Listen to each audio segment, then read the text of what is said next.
All right. Hi, everyone. Welcome to our first Rise Prediction Series LinkedIn Live.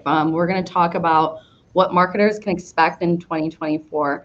My name is Mina Salami. I am the Director of Partnerships at Rise, so I oversee all of our partner relationships. And I'm here today with Amanda Barker and Josh Tan for my team. We each have a unique viewpoint from where we sit in terms of our positions at Rise. Obviously, I'll be kind of speaking on behalf of our partners, and I'll hand it over to Josh and Amanda to introduce themselves. Great. Hi, everyone. I'm Josh. I help lead our media strategy practice here at the agency. My role is really to make sure that we are driving the right thought leadership across the organization so that we can create custom solutions for our clients and reach their goals.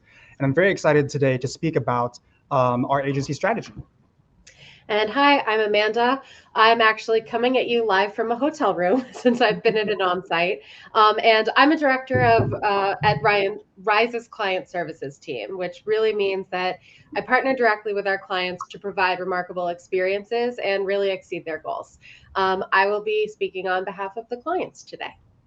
Yeah, so we're really excited to get this group together for you guys. So if you're not familiar with Rise, we are part of Quad, which is a marketing experiences company, and we specialize in digital media, customer experiences, and analytics, which are all powered by our data-driven team and proprietary technology called Connex, which we're excited to talk a little bit more about later on. So to kick off 2024, we rolled out our second annual prediction series where we traveled across the country, interviewed countless experts to uncover what's to come this year. So we spoke to 4 partners, including Google, Meta, The Trade Desk, and Impact.com. We talked to risers across 3 verticals, and of course, our CEO, Larry Fisher. So first, here's a behind-the-scenes look at that full series, and it was really fun.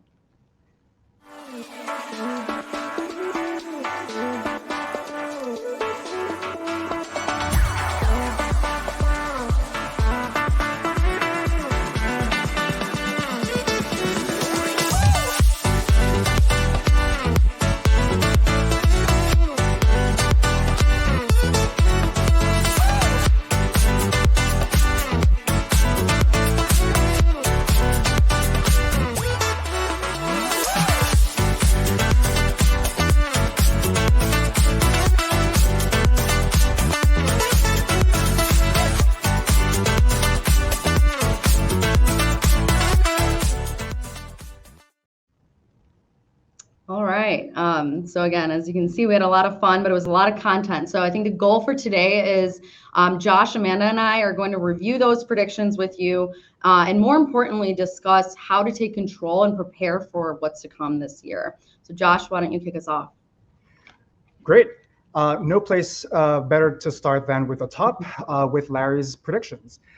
He had a lot of insight this year about how brands can be successful for 2024. He also had a lot of recommendations for what brands need to prepare for. The first of his predictions is that change is the only constant, and that organizations typically fall short for 2 reasons. First is the lack of sponsorship, which is the lack of willingness to change as an organization. But the second, which is equally important, is the lack of awareness. Sometimes people don't know that they need to change, and this is something that organizations need to be aware of. The second thing that he talked about is this idea of unlimited content, and that consumers will be overwhelmed by the amount of content that is available for their consumption. And so the question really is, how do we stand out against all of the available content? He talked about how we can stay controlled with the inputs that we provide our campaigns, or input-ready data. This will inform things like budgeting, forecasting your media spend, but more importantly, it'll allow you to tell better brand stories and create assets that really resonate with the target audiences that you have. Yeah, and again, as I mentioned, I sat down with 4 of our partners, and that was across channels, so search, social, affiliate, and programmatic, to hear from them what they're betting for this coming year. And really the key takeaway was that the emphasis and the urgency at which marketers need to pay attention and action on these bets are going to be key. So naturally from Google and Meta, AI was a big topic. It's obviously evident that both are investing a lot in improving their AI technology, and it will be imperative for advertisers to adopt and embrace these tools. So Google mentioned that in the last 5 years, they've improved their large language models so much that now it's better at understanding human language by 50%. And that is really making its way to Google Ads through their keyword targeting as well as asset creation. For those who are in the social space, I'm sure you've been seeing that Meta has been changing up their targeting. They've also invested a lot in their Advantage Plus suite, which part of that is Advantage Plus Audiences, which enables advertisers to leverage signals that aren't really available through some other campaign types. Moving over to Trade Desk, we really talked about the growing availability of retail data for all types of advertisers, and we'll talk a little bit more about that later as well. We also talked about the importance of digital out-of-home as an emerging programmatic channel that brands should really consider including in their media mix, especially with the increase in digital screens in real life as we kind of move forward. And then finally, Impact.com, which is a leading partnerships platform, naturally talked about the evolution in partnerships. That includes kind of the increase in overlap between affiliate and other forms of marketing, such as PR, SEO, influencer. Impact is predicting that brands will increasingly allow creators the freedom to produce content. And this approach is going to bring a much needed authenticity to advertising. Yeah, thanks, Mina. So the Rise verticals part of our prediction series really focused on predictions from a couple of different industries. So consumer products, consumer services, and healthcare from different expert risers who work with these clients. Our representatives of each of these three verticals all predicted a need for advanced measurement tools and some form of AI. The expanding walled gardens and rise of privacy solutions highlight this, and we'll share a little bit more specifics on that later in the live. So for the first one, the consumer products and e-com, that's really the brands that sell their products to customers online. And one of Amanda's biggest predictions was about creative. The number one prediction for e-com brands is that pushing the limits with creative elements is really going to be make or break in this coming year. Content is essential for authentically and personally connecting with customers. So brands really need to test into things like short form videos, influencer marketing, and augmented reality to remain relevant. With consumer services, these are brands that are really searching for leads and acquisitions of their services. Adam and Kirsten said the best way to stand out from our competitors is through automation and AI. So for things like lead gen brands, simply using automation to drive performance isn't enough. It's not a differentiator anymore. They need to use cutting edge solutions that are unique to their audience and their data architecture at the brand side. And lastly, healthcare. These are really the folks that are specializing not only in healthcare, but also in health insurance. And I really liked that we took this prediction in a slightly different direction for healthcare marketers because these healthcare brands are really dealing with some unique challenges. Instead of a prediction, we shared a solution to privacy challenges that are being faced because of HIPAA privacy regulations. Marketers and healthcare clients alike really have to adapt to privacy by creating respectful targeting solutions for patients, and that means leaving remarketing behind.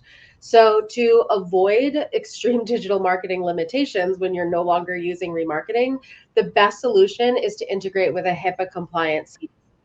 Doing this pretty much allows brands to continue with business as usual without compromising data security. And not doing it, you really limit the data that your optimization capabilities can use. And so since that's not what any of us want, Rise does have a vetted list of HIPAA compliant solutions to integrate with healthcare brands technologies. So definitely reach out and ask if you've got questions about it. Yeah, and I know that was a lot that we just condensed into the last 5 minutes or so. But with that, I think our marketing team put up the QR code. You can go ahead and watch the full prediction series and dive into any of those areas that are of interest. We also categorized kind of these predictions into 3 themes that we're going to dive a little bit more into today. And those are AI and automation, unlimited content, as well as advanced measurement. So let's get started with AI and automation. We all know that there's a lot of aspects of media management that's now automated with AI. So everything from bidding to creative ads to messaging and even targeting. So Amanda and Josh, the question really is, what is there left for advertisers to do? Yeah, Mina, and a lot of my clients have been asking that question. How does AI fit into our strategy and execution? How do we market within a cookieless world? And how do we measure the impact of these marketing efforts? Josh, and you and I have spent a lot of time throughout 2023 talking about this. Do you want to share some of those ideas? We sure have, and yeah, I am happy to do so. At Rise, we've really had a very healthy approach to managing industry changes over the years, and that's because we are very data-driven by nature. And so when we think about AI, we bucket this into two major areas. First is predictive AI. And this is what a lot of people are already familiar with. There are different types of names that go around, but these are typically your automated bid strategies. Google has a number of them, Meta has CBO, and every platform has their own version of it. When these first rolled out, maybe 6, 7 years ago now, people were very reluctant to use it because it meant at the time that we were relinquishing control to technology to spend our budgets. But over time, we came to realize that there is really no good way of resisting technology. And instead, we need to be able to learn how to use technology, but still stay in control. And so as an example, think of our lead gen clients, any brand in your, say, consumer services portfolio. What we help them do is understand the true lifetime value of their customer. And in some cases, we help them create predictive modeling so that we can understand the future value of the customers that we are reaching.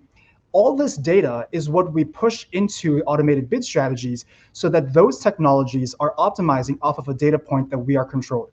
We determine how we are valuing these customers, the different inputs that go into that calculation, and this really allows us to stay in control with predictive AI. Yeah, definitely. And Josh, I actually have an example of that. Some of those things are really through one of my clients, Stanley Steamer, actually. They're a national cleaning company, and you've probably seen their yellow trucks. And they were one of our first clients that really needed to lean into automated bid strategies. They have over 275 locations, a mix of corporate and franchise, going on throughout that. And that meant that we had a really complex paid search plan with thousands of keywords and designated budgets by location. So incredibly complex. And in order for us to be really diligent, we had to lean into tech.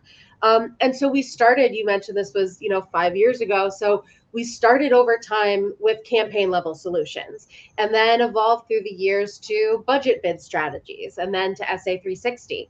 Then we launched native in Google Ads. And more recently, we've broken into Performance Max, which is a lot more walled garden. So it feels like we don't have a lot of control, but we've seen a really good set of results from it, as you can see here.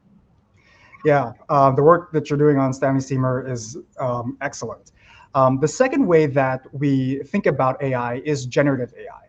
And this is what everyone has been so excited about last year, headed into this year. It's really about using technology to create your assets. And assets can be anything from the messaging that you need to the images, really any component of the ad unit that you need to use in serving your clients. And there's still a lot of questions that come about when we're thinking about generative AI, things like who owns the assets when they are created? But more importantly, are these assets still personal and relatable to the customers that we're trying to reach? And ultimately, these assets that we are creating, are they created in a way that is still respectful to the brands that we're supporting? Are we rolling them out in a brand safe way? Yeah, I think, as marketers, we're all excited and curious about generative AI, but our partners are obviously very focused on it as well. Look at Google's AI-powered visual creative solutions, which helps agencies and brands automatically generate voiceovers or even adapt long-form video into short form for formats that are, exploding right now, like YouTube Shorts. Meta actually will be releasing a product-level video in their Advantage Plus catalog ads, which essentially will provide a video asset that will be of essentially products, and that will then use automation to dynamically serve either the video or the static creative based on what will most likely drive conversion. So these are pretty incredible tools, and So I think, again, the next question then becomes, what's the most diligent way for brands to begin with all of this generative AI technology? Yeah, that is a great question. And I'll start off by saying this response might seem a little contradictory, but hear me out. The first is brands need to determine what their non-negotiables are. What is mandatory for them that they don't want to change? So this could be anything from your brand voice to specific imagery to a number of different brand guidelines. But at the same time, the digital marketing landscape, especially the marketing landscape as a whole, is changing very, very drastically. And brands need to be open to using technology to help them adapt to all of the new placements that are now available for us to use. So when we're taking what we had in the past and using them in platforms, technology is really what will allow us to ensure that we are being true to our brand, but also that we're creating something that will resonate with the audience that we are trying to reach. Yeah, and I actually have a great example of this, Josh. One of my clients is a luxury brand, and one of the rules that they lived by for years is to make sure that all images are polished and the models featured really look effortlessly glamorous. Because of that, lo-fi creative was actually banned in their brand guidelines. But over the past couple of years, we've seen a lot more lo-fi content. In other words, images and videos that are still very high quality, but they have a deliberately unpolished vibe. And so, really, with the shifts in consumer behavior and content experiences becoming more influencer like, I'll say, we really push the client to revisit this policy, this previously unbreakable rule, and allow automation to have them test into some of these different asset types. So, what are we doing? We are pairing the existing creative that they have with AI to really generate several options and save their marketing team a significant number of hours while still providing a series of assets with a distinct look and feel. Once that's done, the client can then review each of the options to determine the content that best resonates with their consumer, but also aligns closest to those brand guidelines that they want to retain. In other words, really helping use AI to generate content and then test and evaluate their brand from there.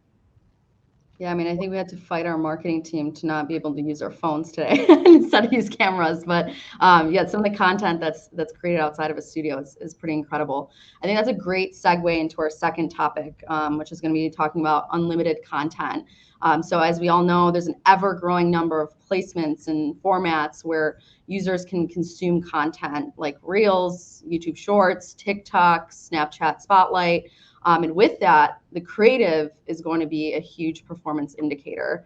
I know TikTok has said that creative is responsible for 70% of ad success on their platform. And the content has to resonate with not only the brand, but also the audience and where they exist within their user journey. So how do we help brands decide on what type of creative to use on which platform? Yeah, and I really just like to go back to the basics, the root of the campaign, and that lies to me in the audiences themselves. So, who are your target customers and where do they consume media? Let's say a consumer products brand have three different types of customers that can benefit from their product. So, double income, no kids, empty nesters, and elderly couples. These elderly couples might watch TV every night, whereas the empty nesters stream and the dink scroll. So the creative and messaging that will resonate with each of these distinct segments is dramatically different. You're exactly right, Amanda. And to take that one step further, it's not just about the dedicated messaging that you would have for each of these audience segments, but it's also the sequence of messaging that they receive it in. So someone who is at the beginning of their purchase journey, who doesn't know our brand yet, we might want to serve them with a video asset that gives us more latitude for us to introduce ourselves and the benefits of working with us. That's going to be different than someone who's already browsed around a little bit, knows our site, knows specific products that they want. And that's ultimately different than someone who is ready to make that decision, that purchase decision. That person, we probably just want to follow up with a strong conversion ad with a call to action that is highlighting the urgency of making that purchase, but also working with us. Yeah, and yeah, that totally makes sense. And really it's uncomfortable, but brands and industries really do need to be open to change. Being audience first means that we need to keep up also with how user behaviors are changing and really diversify our media plans accordingly. So that means that even after creative, sometimes your platform playbook also needs to change based on the audiences you want to reach. And I saw this a lot with a national telecom provider I worked with. They were a legacy client, and we had been working with them for years and continued to see the same cross-channel platforms reach success with getting users within their serviceable areas. But we wanted to branch out and figure out what's a way to bring more customers into the funnel. And after some analysis, we really discovered that actually running on Snapchat would give us access to far more incremental audience. So the relevant users on this platform didn't have a high overlap with Meta, which meant that they weren't being served our existing paid social ads that did really well. And so through this test, we were able to reach that high intent audience in a much more efficient engagement rate than continuing to push into the same places. And so we ended up evolving our platform and our playbook to increase spend here. And you can see the results, they're great. But it also wasn't enough just to target these users in the new platform.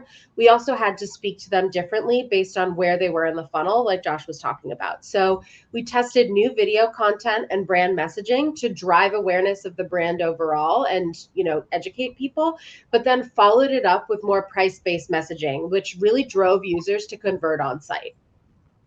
Yeah, I think the sequencing of messaging and finding incremental audiences, it sounds wonderful, but it also sounds very complex. So how do we do it? How do we go about it? Well, I'm so glad you asked. And again, it's really all about the data that our brands have at their disposal. So some of this is data that they already have because they've collected from customers, and some of this is native and third-party targeting that is available for them to use.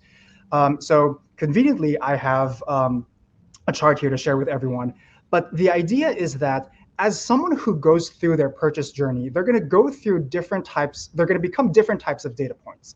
And so beginning on the far right here, someone who is just at the beginning, we may reach them with, say, some sort of contextual targeting, demographic targeting that pre-qualify them to become our customer.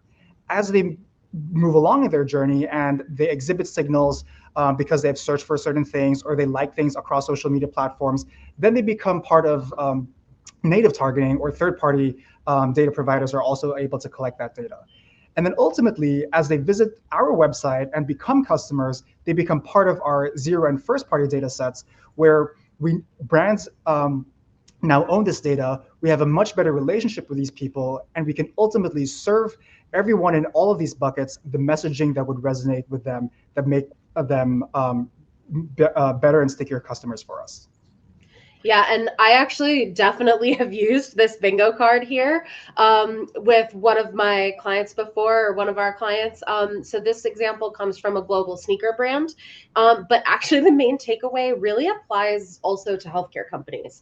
So a couple of years ago, when the news first dropped of digital marketing's privacy first future that would eventually get rid of third-party cookies, the brand chose to go way ahead of the curve and just completely get rid of all of the remarketing pixels on their website. And so, yes, that means that they have been operating without those remarketing site pixels for over 2 years now. And without those, that really forced us to dramatically change how we reach their target audience, because remarketing was one of the best performers before. So what did we do? Well, we focused on the input-ready data, really used the audience prioritization framework that Josh outlined there so that we could execute an effective strategy without the use of remarketing pixels. So we tested creative and new ad units. We leveraged in-platform remarketing of video viewers, and we also ran SMS ads for zero-party data signups. And these results were all possible, the ones that are showed here, kind of by really working with the client to integrate CRM list uploads that would dynamically update within platforms in pretty close to real time. Doing this allowed us to really activate our waterfall audience exclusion strategy and mirror as close to traditional first-party remarketing as we could get to. And even without those biggest return-driving taxes, or tactics, excuse me. As you can see here, we still really crushed it and ended up with a much needed refresh. Yeah, Amanda, that was also a very excellent campaign. Today, there's another data point or another data set that will enrich this type of strategy. And that's really the retail data that The Trade Desk shared with us in their predictions video.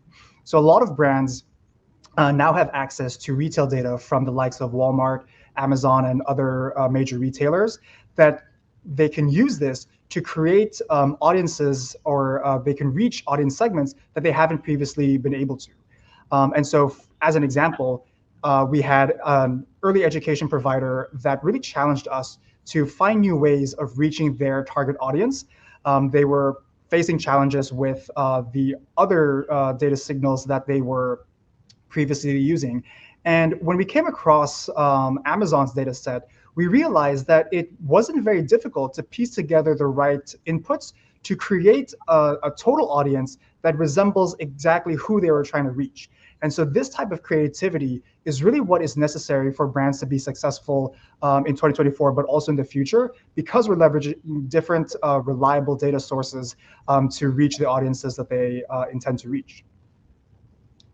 Yeah, I love Amanda. I love how you called it a bingo card. I think the visual is helpful for everyone, to be honest. I think our agency uses it a lot. All right, I know we're kind of coming to the tail end here. So we talked about how we can embrace AI technology and maintain our control by focusing on the inputs. We also just talked about how to be strategic with unlimited content by diversifying our audiences and tailoring our messaging. So let's tie it all up on how we validate these strategies through measurement. Yeah, absolutely. What really matters is how we measure and tell these better brand stories. And so we've had a lot of conversation about advanced measurements at the agency with our partners, with industry leaders.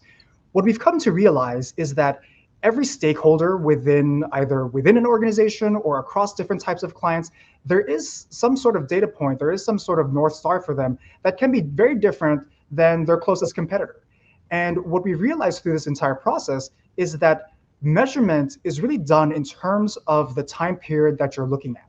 And there are different use cases for different time periods that you are measuring and using to optimize. So let's start with the first. Connex is our proprietary media optimization platform. With this technology, we're able to pull in data from all the major platforms, as well as all the major data providers or tracking solutions out there. So think of your Invoca for call tracking. We have all of that data in Connex so that we can optimize our campaigns for our clients. And Connex is able to do this in real time. So it's really our technology that enables us to capture opportunities as they happen. It allows us to understand when there are incremental conversions or results that we can capitalize on. And it enables us to know when exactly we should be making adjustments because we have the data that is in the platform, but we also have the alerting technology that tells us exactly when we should look at it. Because we have all of our tactics for any single client that we are working on within one platform, we can also look at all of this data side by side. So if I had a number of programmatically purchased tactics alongside a number of conversion-oriented tactics within Connex, I can begin to observe how the upper funnel tactics are impacting my bottom of funnel conversions. And actually, Amanda, you've had a lot of experience here. I'd love for you to share what that is. Yeah, and a lot of what I've done also building on that by using the proprietary automation and intelligence within Connex, we've really combined that with our custom approach to analytics, especially with things like correlation analyses. So a lot of the times a client will see great ROI by maxing out lower funnel, so like branded paid search. But there's a limit to search volume though. So the next question is, okay, well, how do we get more of that? And since we can't create demand out of thin air, we use a correlation analysis to understand which digital media channels have the highest correlation to branded search volume. So knowing that allows us to really make future decisions and move up the funnel in a way that will generate more branded searches by allocating budget to those specific platforms. We've also used correlation analysis to understand the interaction between digital and offline. So looking at in-store visits, for instance, and their impact with online placements. Exactly. And so we've walked through the importance of having real-time data. We've gone through how we make adjustments for the succeeding month. But now let's ladder it up to a more longer time period. And so say on a quarterly basis, we need to understand what our starting point is. This is where our incrementality analysis comes in.